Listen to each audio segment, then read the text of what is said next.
Voici la bombe nucléaire la plus puissante jamais utilisée sur un pays. Et je vais t'expliquer comment elle fonctionne. Fatman pèse environ 4672 kg et fait 3 mètres de longueur. Elle renferme un cœur de 6,4 kg de plutonium, à peine la taille d'un ballon de foot, capable de produire une puissance équivalente à 21 000 tonnes de TNT, plus puissante et plus efficace que celle d'Hiroshima. À l'intérieur, des lentilles explosives déclenchées par 32 détonateurs électriques. Le choc compresse fer de plutonium jusqu'à atteindre une masse critique. Puis vient la réaction en chaîne, un neutron frappe un atome de plutonium. Il se scinde, libère de l'énergie et émet 2 autres neutrons, et ainsi de suite, en une fraction de seconde. L'explosion est inévitable. 47 secondes après le largage, Fatman explose à 500 mètres d'altitude au-dessus de Nagasaki. Un flash aveuglant, une vague de chaleur extrême, puis un champignon atomique. 40 000 morts instantanés, des milliers d'autres dans les jours, mois, années qui suivent. La ville est en ruine sur 5 km². Au-delà du souffle et du feu, il y a l'ennemi silencieux, la radiation. Alpha, peu dangereuse mais présente. Bêta, lésions sur la peau. Gamma, la plus terrible. Elle traverse les corps, modifie l'ADN, résultat, cancer, mutation génétique, souffrance invisible pour des générations. Cette bombe n'était pas qu'une arme, c'était un avertissement au monde entier et un rappel glaçant. En quelques secondes, l'unité a découvert qu'elle pouvait se détruire elle-même. Like et abonne-toi. Une femme a décidé d'offrir un toit à un inconnu qui a frappé à sa porte. Un instant, elle a hésité, mais elle a rapidement ouvert avec un sourire serein et accueillant. La nuit était froide et la pluie tombait sans pitié. L'homme, tout couvert de boue et trempé, est entré dans la maison modeste de la femme et lui a raconté son histoire. Ma voiture est coincée dans la boue. Je me rendais à une conférence de dernière minute et je me suis retrouvé perdu en pleine tempête. La femme lui a offert un café bien chaud, simple mais rempli de soin, pendant qu'il tentait de se remettre de ses émotions. Il a alors vu une scène qu'il n'oublierait jamais. Elle était à genoux près d'un berceau, en train de prier, avec toute la force de son âme, émue. L'homme s'est approché et lui a demandé « Pourquoi priez-vous avec une telle foi ?» Tout ce qui vous appartient est gardé dans les mains de Dieu, attendant le moment parfait pour être révélé. Ayez foi, avancez en paix. Ce qui aujourd'hui semble être de la confusion, demain deviendra la plus belle histoire que vous n'aurez jamais racontée. Si vous croyez que Dieu place les bonnes personnes sur notre chemin, partagez cette histoire et commentez avec foi. Seigneur, je fais confiance à tes plans pour ma vie.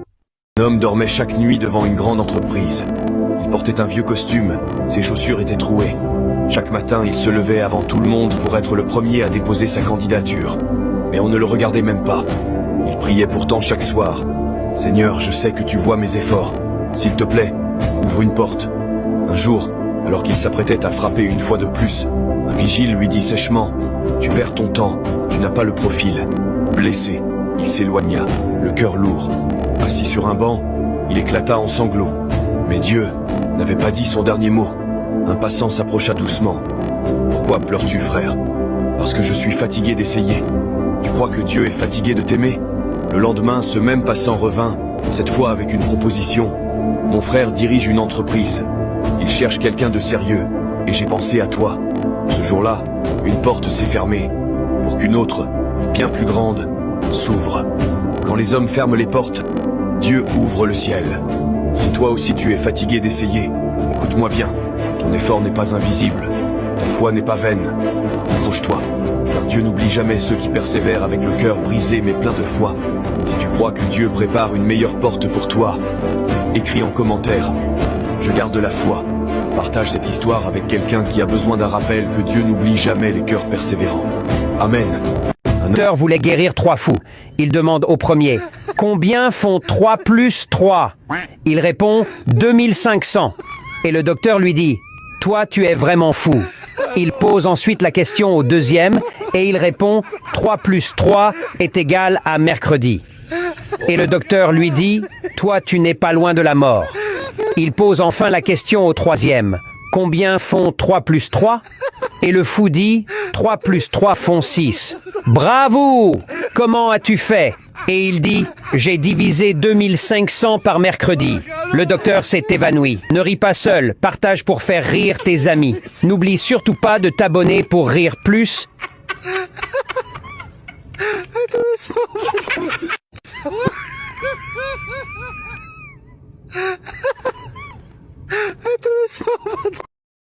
Que se passerait-il si les États-Unis et l'OTAN lançaient une attaque nucléaire contre la Russie? La Russie est alors détruite. Poutine et toute la direction militaire sont totalement éliminés. Mais est-ce vraiment la fin de la Russie? Pendant la guerre froide, la Russie vivait dans la peur constante que les États-Unis lancent une attaque nucléaire à tout moment. Pour contrer cette menace, la Russie a développé un système secret et mortel appelé Dead Hand, achevé dans les années 1980. La Russie a enfoui un réseau de capteurs spéciaux profondément dans son sol. Ils sont conçus pour détecter en temps réel les premiers signes d'une frappe nucléaire. Si les capteurs détectent une attaque nucléaire massive, le système analyse l'activité sismique, la radiation et les coupures de communication. Si aucune unité militaire russe ne répond, le système envoie un signal au centre de commandement. En l'absence de réponse, Dead Hand s'active automatiquement. Il n'attend aucun ordre humain. Il prend le contrôle de l'arsenal nucléaire russe et le lance contre l'OTAN, les États-Unis et tout pays considéré comme ennemi. Cela signifie que même si tous les dirigeants russes disparaissent et qu'il ne reste personne pour donner l'ordre, le monde pourrait quand même être plongé dans le feu nucléaire. C'est un avertissement inquiétant pour tout pays songeant à frapper la Russie. Cela ne déclencherait pas juste une guerre, mais pourrait mettre fin au monde, car ce système est toujours actif aujourd'hui. Pourquoi l'histoire africaine a été cachée pendant si longtemps? Voici ce qu'ils ne veulent pas que tu saches. Pendant des siècles, une grande partie de l'histoire africaine a été ignorée, voire délibérément effacée des récits officiels. Mais pourquoi? Ce qu'ils ne veulent pas que tu saches, c'est que bien avant l'arrivée des colonisateurs européens, l'Afrique abritait des civilisations puissantes et sophistiquées. Des empires comme le Mali, le Ghana ou encore le Royaume du Congo ont prospéré, dominé le commerce mondial et influencé bien au-delà de leurs frontières.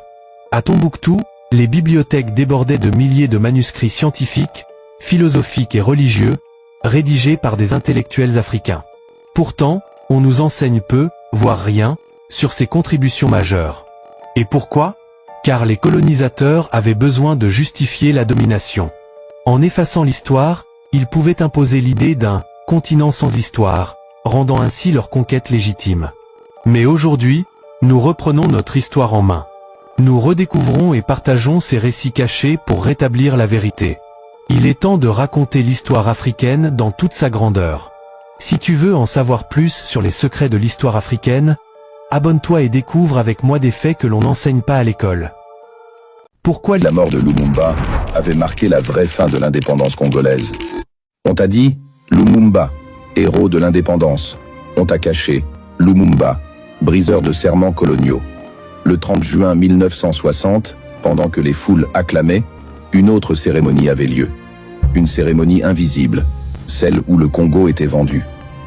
Pendant que Lumumba prononçait son discours de révolte dans des salons feutrés de Bruxelles, de Paris, de Washington, les mines étaient déjà partagées, des cartes tracées, des contrats signés. Le cuivre, le diamant, l'uranium, tout cela avait un nouveau maître, les consortiums sans drapeau. Mais Lumumba a vu, il a compris que le Congo n'obtenait pas l'indépendance. Il passait simplement d'une cage à une autre. Ce qu'on ne t'a jamais dit, les Belges n'ont pas perdu le Congo en 1960. Ils l'ont transformé en plantation financière sous drapeau africain. Et Lumumba voulait briser ce plan. Il a tenté de contacter l'URSS, non par amour du communisme, mais parce qu'il savait que l'Ouest avait déjà tout verrouillé.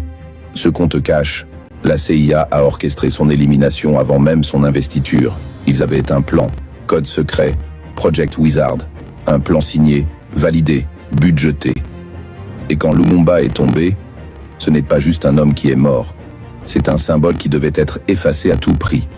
On a dissous son corps dans l'acide. On a gardé une dent, comme un trophée morbide, dans un coffre-fort belge. Pourquoi? Parce que pour ses puissances, le cadavre de Lumumba était trop dangereux. Il pouvait réveiller l'Afrique. Et ce qu'on ne te dira jamais, son assassinat n'a pas seulement été politique. Il a été rituel. Les lieux, la date, les acteurs. Tout a été choisi pour envoyer un message. Aucun Africain ne doit oser relever la tête, sans payer le prix fort. Et depuis, le Congo saigne. Non par hasard. mais parce que le pacte scellé sur le corps de Lumumba tient toujours. Dans la prochaine partie, tu comprendras pourquoi l'Est du Congo n'est pas un champ de bataille, mais un sanctuaire violé.